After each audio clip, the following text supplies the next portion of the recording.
কিরে তুই আজকে আবার চলে আইছস? এই তোর না আলাদা করে দিছি, তারপরও তুই আমার বাড়িতে প্রত্যেকদিন সকালে লেখি লিখে চা খাইতে হবে। ভুল কইলেন ভাইজান, আমি চা খাইতেই না, মায়েরে দেখতে। প্রত্যেকদিন দেখতে আওয়া লাগে, কাল থেকে তুই আমার বাড়িতে যাবি না। এসব তুই কি কইতেছ? সাকিব তোর ছোট ভাই, তোর বাড়ি আইবো না তা কার বাড়ি যাইবো? তুমি বুঝবা না মা, সে হইতেছে মস্ত বড় অলস। তারা আলাদা করে দেওয়ার পরও খাওয়ানোর লোভে এই বাড়িতে আয়, যাতে কাম করে না খাইতে হয়। আর আয়া কয় তোমারে দেখতে এসছি। খাইছে তোর কি হইছে? তোরটাই তো খাইছে, ও তোর ভাই না? মা ভাই বুঝলাম ঠিক আছে, কিন্তু সে তো এখন বড় হয়েছে, এখন তার নিজেরটা নিজের দেখা উচিত না? এই খবরদার বিস্কিট মুখে দিবি না। বিস্কিট রাখ কইতাছি, তোর নিজের খাও নিজে জোগাড় করে খা। এটা কেমন কথা শফিক? তুই তোর ভাইয়ের মুখের খাবার খাইতে নিলি? এইসব তুমি বুঝবা না মা, বেশি লাই দিলে মাথায় উঠবো। এখন তো এক লাহে খাইতে, কয়দিন পরে যখন বিয়ে করবো বউ নিয়ে আবার আমার বাড়িতে খাইতে। হ ঠিকই কইছস, আমি কিছুই বুঝি না। আমি তগরে পেটে ধরছি, তগরে বড় করছি, হাঁটতে শিখাইছি, কথা কইতে শিখাইছি, আর সেই আমি এখন কিছু বুঝি না, তাই না? এই তুই যা মা, তুমি ঘরে যাও, দোকানে গেলাম। ভাইজান, পিছন থেকে ডাক দিলি কা? ভাইজান তোমার দোকানে তো টুকটাক কাম করার লাগে মানুষ লাগে, আমার রাখিয়া দাও। আমার বেতন টেতন দিতে হইব না, আমার 3 বেলা খাইতে দিলেই হইব। আমার দোকানে অলরেডি 2 জন কর্মচারী আছে, আর কাউরে লাগবো না। কি ভাবতাছো, ঘুমাইবা না? তাহলে ঘুমাও না কেন, বসে রইছো কেন? কি কখন থেকে হুম হুম লাগাই দিছো? কি ভাবতাছো কও না আমারে? ভাবতেছি মায়ের কথা। মায়ের কথা ভাবার কি আছে? উনি তো তোমার ভাইয়ের কাছে ভালোই আছে, শান্তিতে আছে। শফিক আমার আপন ভাই। আব্বা মারা যাওয়ার পর সম্পত্তির এক কোনো সে ছাড়ে নাই, পাই পাই করে সব ভাগ বুঝা নিছে। কিন্তু সেই ভাই মায়েরে মাসের পর মাস ভরণ পোষণ দিতেছে। তাতে তো ভালোই হয়েছে, তোমার কোনো টাকা পয়সাই দেওয়ান লাগতেছে না, কোনো খরচই তো হইতাছে না তোমার। ব্যাপারটা ভালো, কিন্তু আমার মনে হইতেছে শফিক বিনা স্বার্থে মায়ের এই খাতির যত্ন করতেছে না। এই তুমি এইসব কি কইতাছো? মায়ের সাথে আবার স্বার্থ আছে নাকি কোনো? আছে, সে আমার ভাই, আমার থিকা ওরে ভালো কেউ চিনে না। শফিক স্বার্থ ছাড়া এক পাও আগায় না। আচ্ছা কি স্বার্থ থাকতে পারে মায়ের কাছে কও তো? আমার নানা অনেক বড় লোক ছিল, নানা মারা যাওয়ার পর নানার সম্পত্তি ভাগাভাগি হয়েছিল, আমার মাও ভাগ পাইছিল। আমার যতটুকু মনে হইতেছে মায়ের সম্পত্তি হাতানোর জন্য শফিক মায়ের হাত করতেছে। তোমার মায়ের সম্পত্তিও আছে? কই, আমার তো কোনোদিন আগে কও নাই। কনের কি আছে, কোনদিন কথাবার্তা উঠে নাই তাই কই নাই। তা তোমার মায়ের কি কি সম্পদ আছে কত? জায়গা জমি আছে, টাকা পয়সা থাকতে পারে। মা এইসব নিয়ে খুব একটা কথাবার্তা কয় নাই, তবে আমি যে আন্দাজ করতেছি আমার ব্যাপারটা যদি ভুল না হয়, তাহলে মায়ের কাছে 10 থেকে 15 লাখ টাকার সম্পত্তি আছে। ও কি এত টাকা? হ, আমারও মনে হয় মায়ের যে এত খাতির যত্ন করতেছে না শফিক, এই সব কিছু হাতানোর জন্য। তাহলে তুমি বসে আছো কেন? কাল সকালে গিয়ে মায়ের আমাকে বাড়িতে নিয়ে আহ। কিন্তু শফিক কি মায়ের আনতে দিব?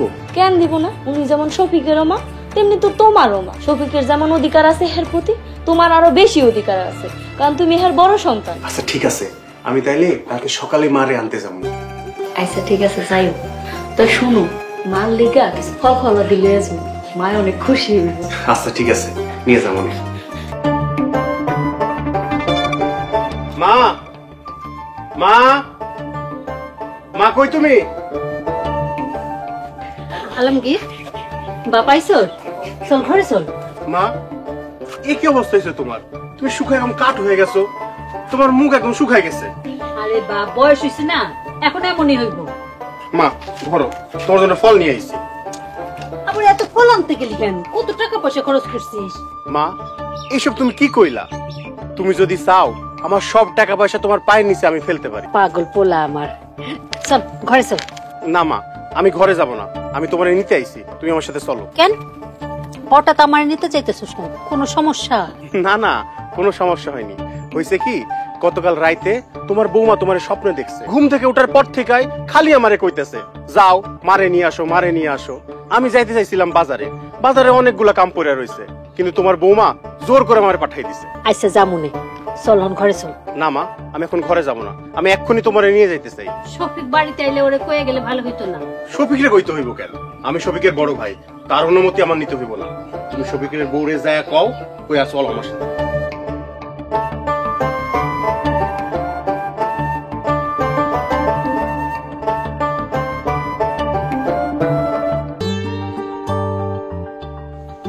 যে ওষুধ পাঠাইছিলাম ওগুলো খাই নিছো? হ্যাঁ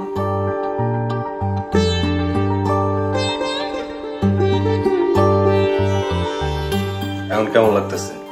আমি চাইতে ভালো। আম্মা কই? মা তো সেই সকালে ভাইজানের সাথে চলে গেছে। ভাইজানের সাথে চলে গেছে মানে?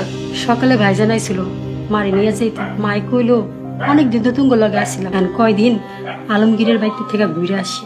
আর তুমি তারা যাইতে দিলা? তোমার না কইছি মারে চোখে চোখে রাখতে? তুমি এমন আহম্মকের মতো কাম করতে পারলা? মাই তো ভাইজানের বাড়িতে গেছে, অসুবিধা কি?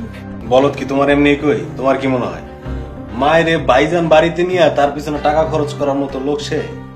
যে মানুষ স্বার্থ ছাড়া কিছু ভাবতে পারে না সে করবো মা সেবা? আপনি এসব কি কইতাছেন? কি কইতেছে এটা তো বুঝবা না। তুমি বুঝবা কেমনে? তুমি তো একটা বলদ। বলদ না হইলে মায়ের তুমি যাইতে দিতা? হইছেটা কি সেটা তো কইবেন। মায়ের গোপন অনেক সম্পত্তি আছে, এগুলা হাত করার লিগাই ভাইজান মারে লয়ে গেছে, আমি নিশ্চিত। হো, হেল লেগা মায়ের প্রতি আপনাকে এত দরদ? একদম বাজে কথা কইবা না। ওই সম্পত্তি আমার হক। মায়েরে ফসলা ফসলা সম্পত্তি ভাইজান হাত করে নিব তা আমি হইতে দিব না। বাপের সম্পত্তি এক কোনাও ছাড়ি নেই, মায়েরটাও ছাড়বো না। আপনি কি করবেন তাইলে? ভাইজানের বাড়িতে যাব, কাল সকালে গিয়েই মারে নিয়ে আমু। তাইলে আপনার দোকান কে সামলাইব? দোকান যাক গোল্লায়, আমার সম্পত্তি ভাইজান মাইরা খাইবো তা তো হইতে দেওয়া যাবো না। আমি সকালেই যাইতেছি আমার আনতে।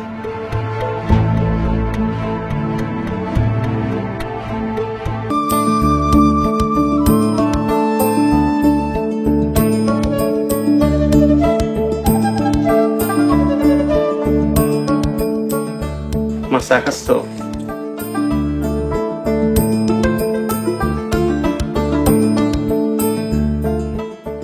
আচ্ছা মা, আব্বা মারা যাওয়ার কয়দিন হয়েছে? 3 মাস 11 দিন। সময় কত দ্রুত চইলা যায়। এই তো সেই দিন আব্বা আমারে হাত ধইরা হাঁটা শিখাইলো, পানিতে নামায়া সাঁতার শিখাইলো। একদিন হঠাৎ আমি আব্বার মাথায় পাকা চুল দেখলাম, দেখা কইলাম, আব্বা তুমি তো বুড়া হয়ে যাইতেছো। আর আজকে আব্বা আমাদের মাঝে নাই। মানুষটা যে নাই এক এক সময় তো মনেই হয় না, মনে হয় উনি এখন আমার সাথেই আছে। আচ্ছা মা, নানা ভাই মারা যাওয়ার পর তার সম্পত্তি তো ভাগাভাগি হয়েছিল, তা তোমার ভাগ কই? তুমি পাও নাই? পাইছি তো। তা তোমার ভাগে কি কি পড়ছিল মা? ফসলি জমি আর কিছু টাকা। ওইসব তোমার আছে মা? ও আছে তো। তা কই আছে? জমির জায়গায় আছে তো, আমার নামে রেজিস্ট্রি করা।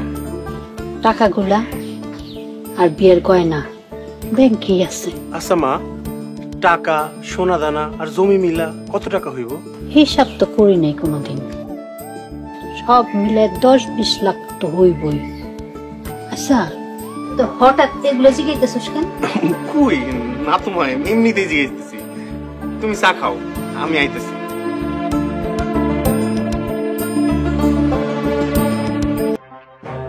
এই তো ভাইজান চলে আসছে। ভাইজান আমি আম্মারে লগে লয়ে গেলাম। এই খাড়া, আম্মারে লয়ে গেলাম মানে? এতদিন তো মা তোর বাড়িতে ছিল, আমি কোনো আপত্তি করছি? কোনো আপত্তি করি নাই। আমি তারে আমার বাড়িতে আনছি একদিন হইছে, আর এর মধ্যে তুই নিয়ে যাওয়ার জন্য তাড়াহুড়ো শুরু করছস। ঘটনা কি কত? ঘটনা কিছুই না ভাইজান, মারে সারা বাড়ি খালি খালি লাগে তাই নিয়ে যাইতেছি। যাইতেছি কইলে তো হইব না। মারে আমি আমার বাড়িতে আনছি, এখন তারে নিতে হইলে আমার পারমিশন লাগবে। এসব কি কইতেছো ভাইজান? আমার মায়ের আমি বাড়ি লয়ে যাবো না, পারমিশনের কি আছে? মা কি তোর একলার? আমার মা না? তুই যা কইতেছি, মা আমার এখানে থাকবো। তা হয় না ভাইজান, আমি মায়ের নিতে আইছি, মায়ের সাথে নিয়ে যাবো। আর যদি যাইতে না দিই তাহলে কিন্তু খারাপ কিছু হয়ে যাবো। কি কইলি তুই? তুই আমার খারাপ করবি? তুই জানোস আমি যদি চাই তোরে এখন এইখানে বাইন্ধে রাখা দিতে পারি। ভাই থামবি তোরা? কি আরম্ভ করছস? আমার লাগে কি তোরা দুই ভাই মারামারি করবি নাকি? মা তুমি চুপ করো তো। তোমার প্রতি এত দরদ কেন আমি খুব ভালো করে জানি। তোমারে হাত কইরা তোমার সব সম্পত্তি হাতে নিতে চাইছে। ও তাহলে আমার সন্দেহ ঠিকই আছে। তুমি সম্পত্তির লিগাই মায়েরে তোমার কাছে আইনা রাখছো, কিন্তু কান খুইলা শুনে রাখো, আমি পয়সা থাকতে তুমি ওই সম্পত্তি পাইবা না। কি করবি? কি করবি তুই? আমি বুইলা যামু যে তুমি আমার বড় ভাই। যা, বুইলা যা। তুই এক্ষুনি বুইলা যা। তুই এক্ষুনি আমার বাড়ি থেকে বের হয়ে যা। তোরে যদি আমার বাড়ির আশেপাশে কোনোদিন দেখছি, তোর কিন্তু পা ভাঙ্গা হাতে ধরাই দিব। এটা কিন্তু খুব খারাপ হয়ে যেতেছে ভাইজান। আমি কিন্তু চুপচাপ এইসব সহ্য করবো না। কি করবি? কি করবি তুই? একদম খুন করে ফেলামু, জানে মাইরা ফেলামু। কি কইলি তুই? তোর এত বড় সাহস, তুই আমার বাড়িতে এসে আমারে খুন করবি? তোরে আমি